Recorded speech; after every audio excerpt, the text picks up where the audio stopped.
Hello and welcome to Curse the Dead Gods. Let's see what we got going on right now. We have Slaver's Mace, Rin Blade, Keen Bow, Chromatic Knives, Rainmaker Revolver, and Jaguar Bow.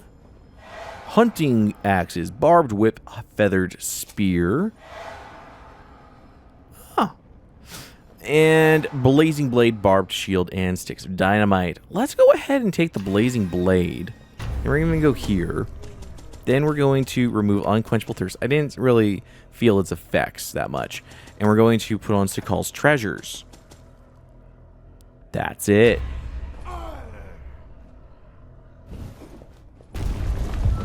Let's go ahead and take stock. 33 attempts. 96% is the best we've gotten for challenging the Champion of Death. And we have lost and squandered 82,000 gold. Not as bad as Path of Hubris. Now, granted, we've lost more gold, but still not as many attempts as Path of Hubris. We spent a month on the Path of Hubris. I guess a lot of episodes were doubles because they ended so quickly. So it's not necessarily a month, but we spent a lot of episodes on the Path of Hubris. And I gotta be honest, I gotta put my, I gotta give my honest opinion about this.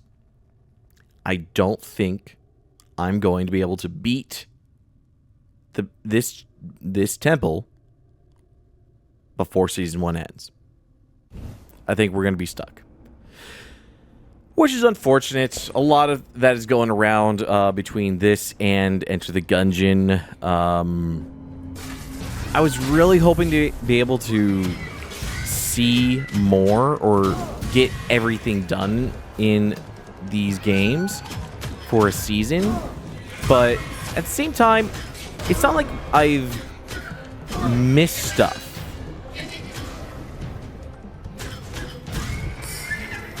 I wouldn't say that I've missed stuff. I feel like I've seen a good portion of what this game has offered. And I will say, coming out of it, I think I've got a very positive opinion on it. So, if you are thinking, and I think I've said this before in past episodes, if you're thinking of picking up a roguelike game for a good experience, say 120 episodes worth, I think Curse of the Dead Gods would do you well. I think you would have a good time. Because when I first started this, I think I was worse at Curse of the Dead Gods than I thought I was. I thought I was decent. The first little bit, looking back at how those first episodes were even going, boy, oh boy, I didn't know shit. Now, granted, some of the performances that I've been putting on with these episodes of late, it probably still doesn't look like I know shit. But from time to time, there is a wonderful little bit of flow state happening. And when you get a flow state happening, when you get like 4 parries, 4 attacks from enemies coming in at you, and you parry each and every one of them. Elite Sentinels, as a example. You parry an Elite Sentinel's triple attack on you. Ooh. Okay. Maybe I take Storm's Bulwark instead of Barbed Shield. Yeah, we're going to do that. Was that the right choice? I don't know. 33, it's not really that good. But Gleaming Sapphire is really fantastic. So we're going to go ahead and take Gleaming Sapphire.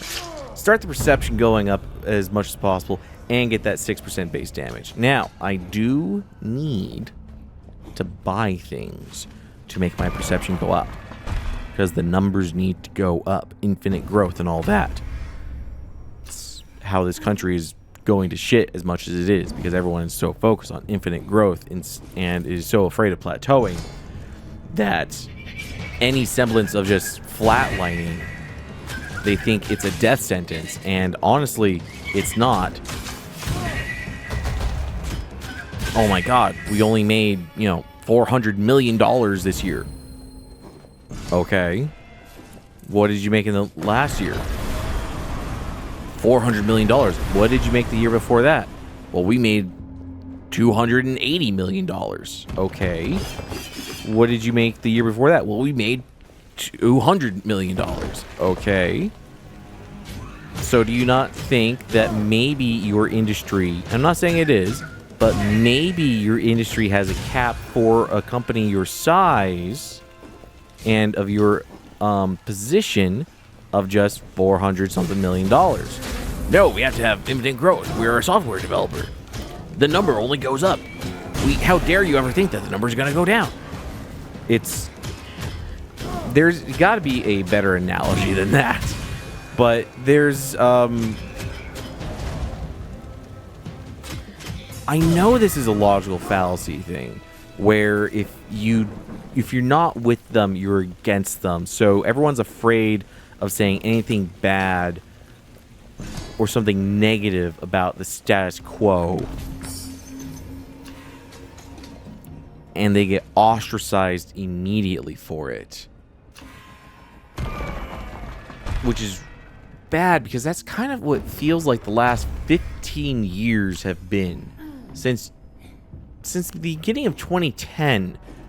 I would say it feels like that is the way that nearly every company, not just in America, by the way, a lot of companies across the globe, be they Japanese, Chinese, British, German, maybe a little less for the Germans, but it's felt like if you're not infinitely growing, then you're obviously failing.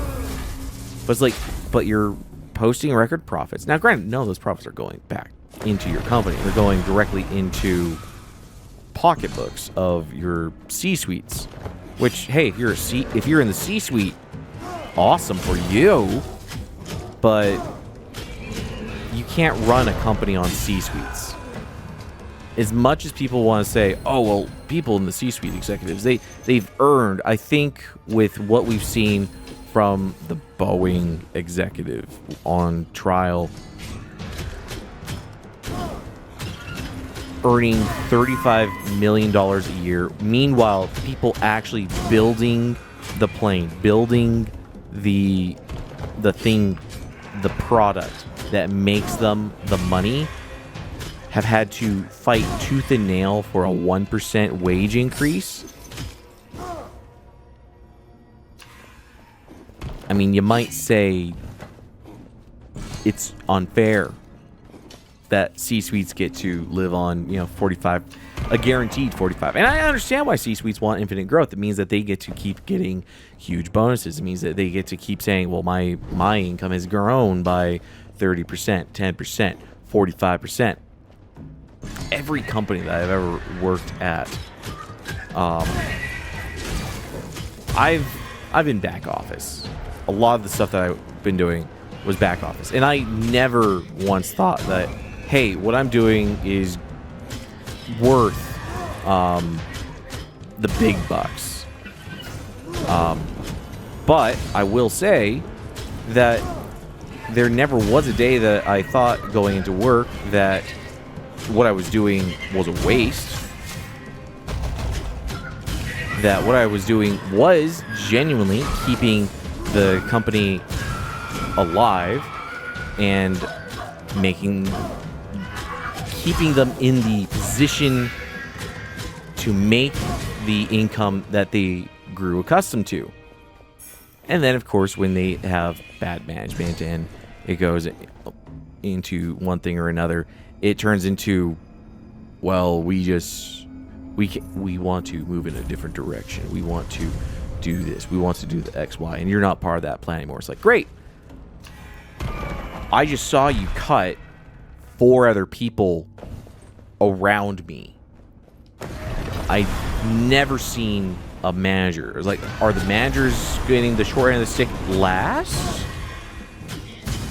Why is our recruitments like? There's a shorts thing that's going on that's kind of funny, where it's like, it's completely satirical, but it's just shining a fun little light on the things of like, oh, you're a software developer. And I've got to say, I've met a lot of software developers. What they do is hard. You're basically forcing rocks to think, and it feels like that sometimes. In the ways that I've helped them, yeah, I don't envy their job, and I understand why they're paid the way they are. I've never seen a part of a company be so volatile in their practices of keeping people around.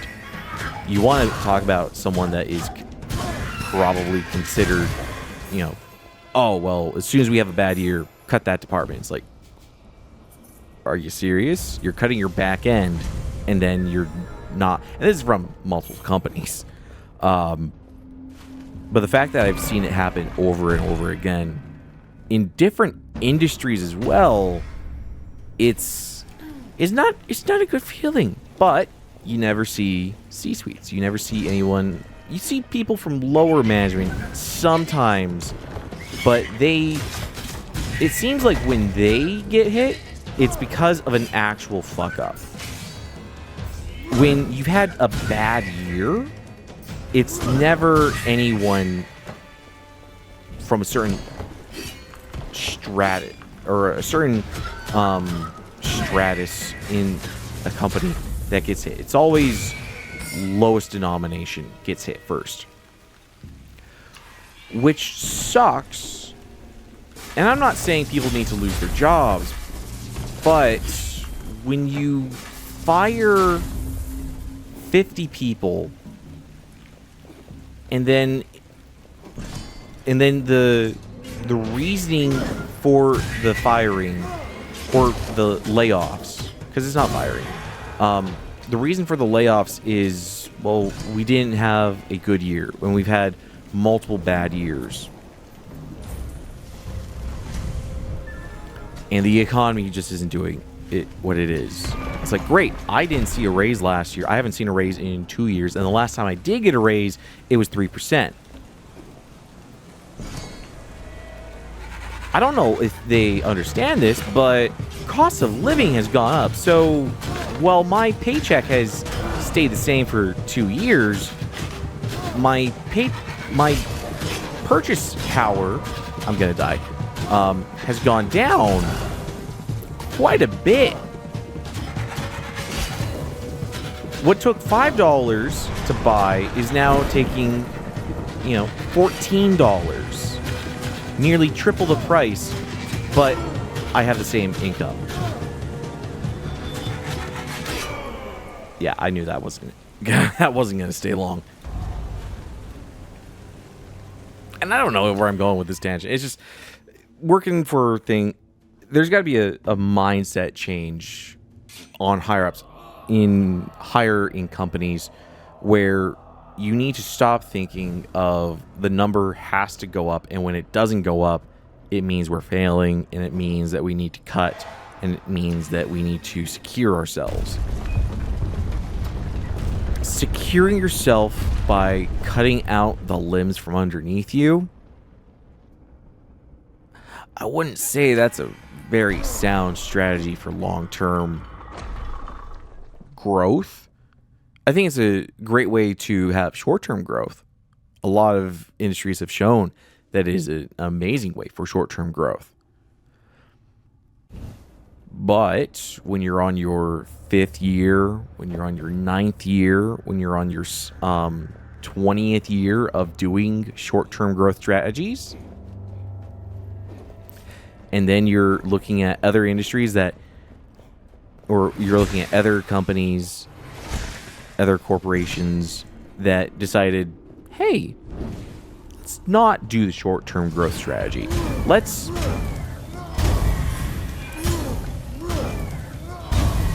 let's think of things in a way that keeps the people in a position to do their jobs. And while it's not increasing my pay, I'm earning 7 figures. Let's increase the pay of 100 people by 2-3% and see. Oh, God damn it.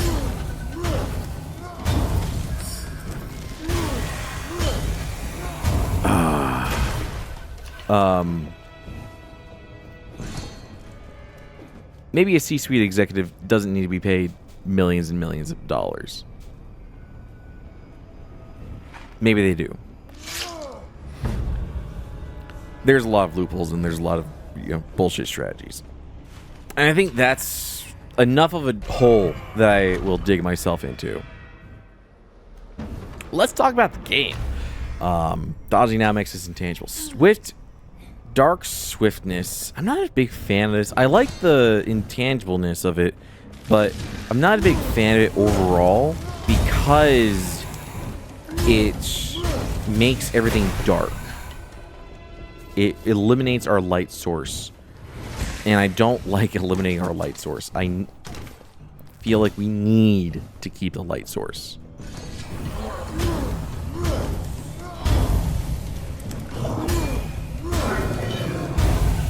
What is that? Okay. Yeah, nothing.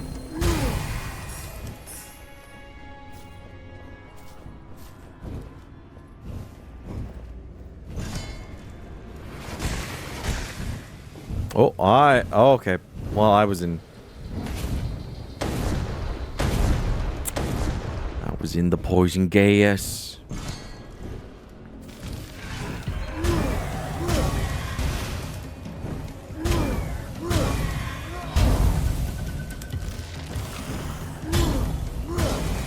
This is going to be a relatively decent run. I think we're going to run up against a couple bosses that are going to throw us for a loop.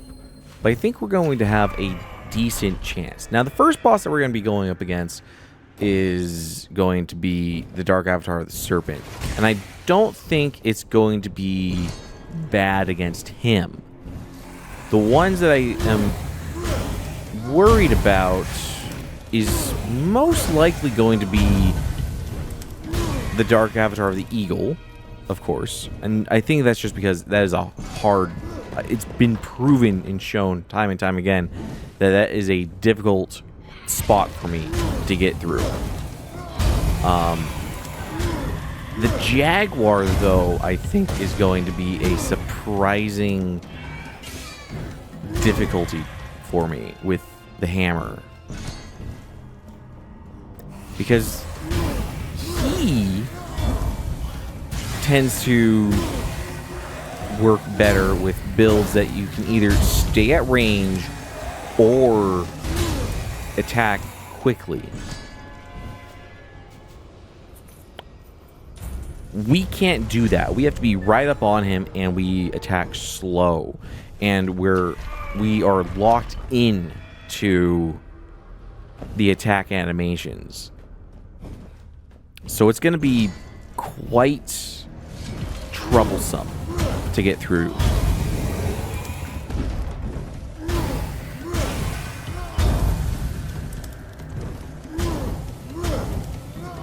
If I had... Okay. Okay. Do I take this Jaguar hammer and start healing myself?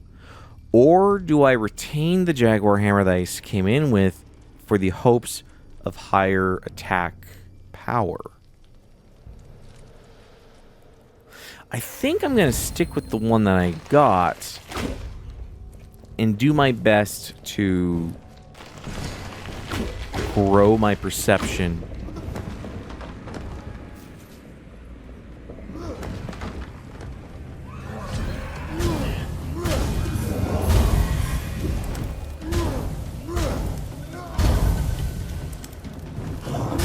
Which means keeping the greed high and buying as many things as possible. Now that's...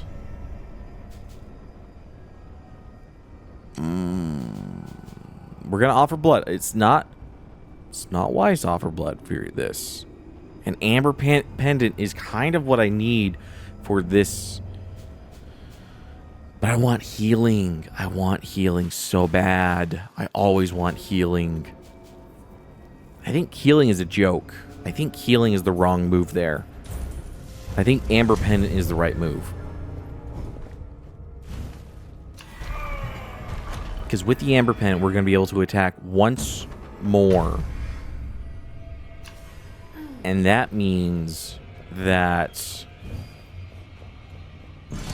what does that mean? It means that I'm going to be able to kill things faster and more consistently.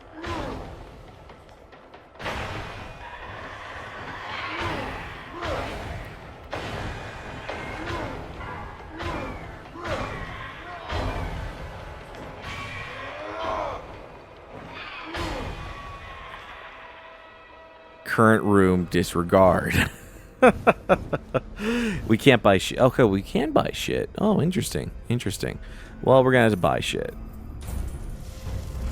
Because that increases my... I do have that on. Yeah, I've got that on. Okay. Okay. If I had bought that and I realized I didn't have that blessing on that increases our perception by 2 with every purchase, and I just did that, I would be distraught. I'd be like, pack it in. Might talk about corporate America and the downfall of capitalism in Western modern society has really done me for a pickle.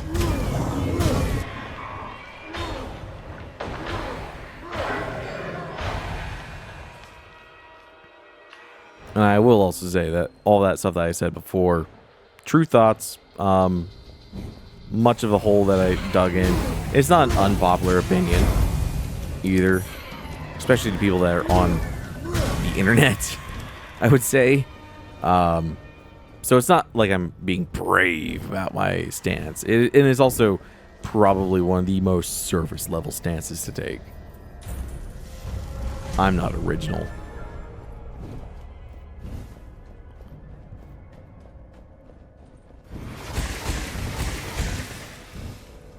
Ooh, free chest.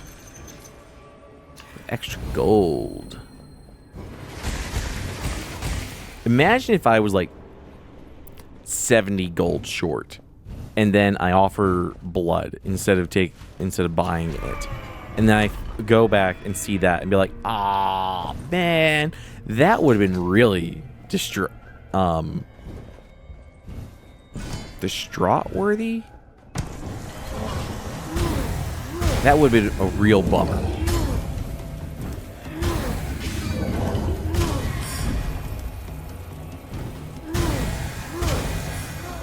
Yo, 1850.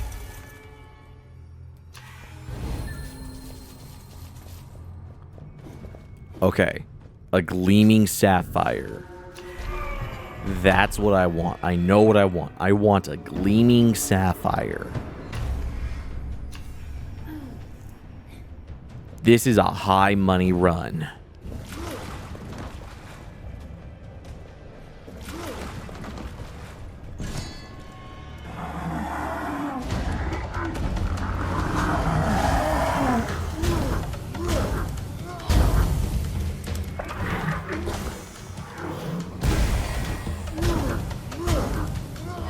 Okay, that's bad. I'm out of stamina.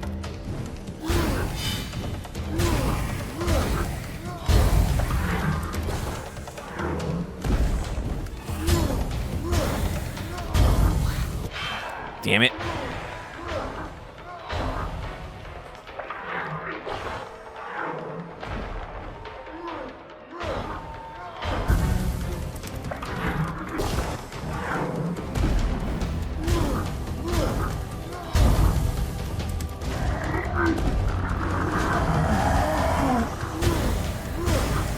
This is fine.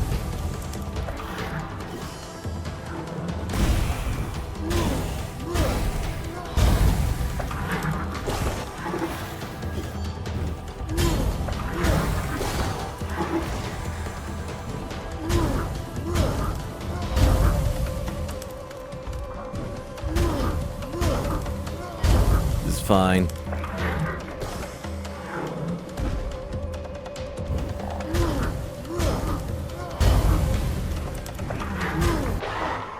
Not fine.